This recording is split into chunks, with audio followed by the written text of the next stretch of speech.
I'm here with Tim Ozgener of Ozgener Cigars. How you doing today? Good, how are you? Thanks for having me. Pretty good. How's the show going for you? Day 3, what's it like? So this is my first time doing this show, but I mean, we're really pleased to be here because we really want to kind of introduce to those that haven't seen it before our Ozgener Family Cigars that kind of tells the story. The O in CAO, my dad started CAO. My sister and I worked with the company for 40 years. Yeah. So I've been away from the business for about 13 years and really love cigars, miss cigars, wanted to reintroduce with like a brand that really was excellent. It's not outstanding. I don't want to get back into the cigar business. So we just got these amazing vertical ratings of like nothing below a 90 in them, and Half Wheel named us new cigar company of the year. So we're just here to promote those and get people to try them, and hopefully consumers can go and find them too. Yeah, that's a huge bang right out of the gate right there. Yeah. Well, I mean, again, my father would say, hopefully you learn something after 40 years. Do you know it? So, I mean, like, I hope I've learned something. I have, like, a palate because I smoke a lot of cigars.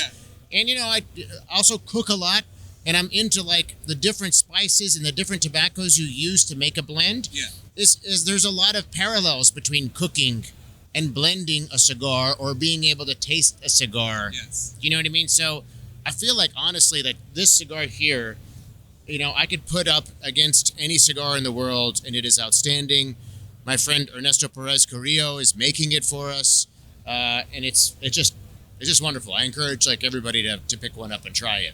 Yeah, I mean, those are extremely high ratings. Tell us about this Vista you got here, because you have a very interesting story going on. Well, when you start a brand, especially when you've had one CAO that we started from the basement of our home and we made it an international company, Yes. you really need to be thoughtful about it. And you want to create something that has, deep roots. So in this case, my father was Armenian, so this is Mount Ararat. My mother is Turkish, so this is the Bosphorus Strait that separates Europe from Asia and Istanbul.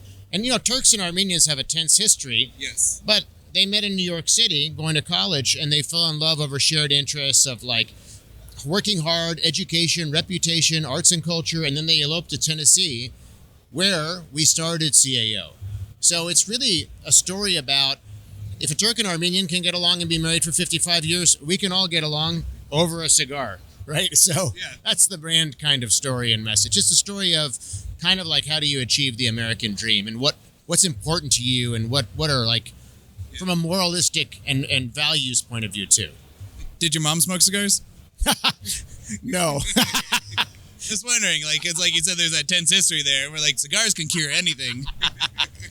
My mother's like, smoke the cigars outside or downstairs. She said the Turkish.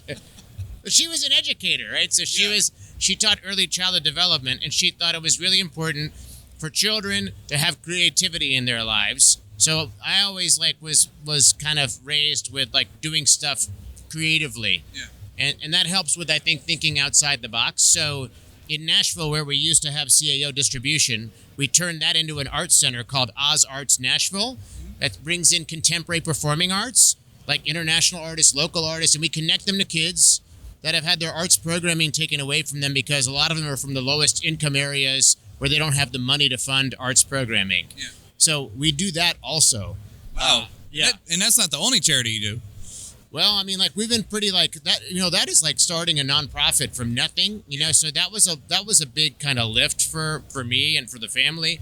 But yeah, we're involved with a lot of other charity things too. Like for example, this cigar, we're going to give a percentage of the proceeds for the next few months to the Turkish Philanthropy Fund, which is like companies like Chobani and stuff are giving there. It goes direct to help the earthquake victims.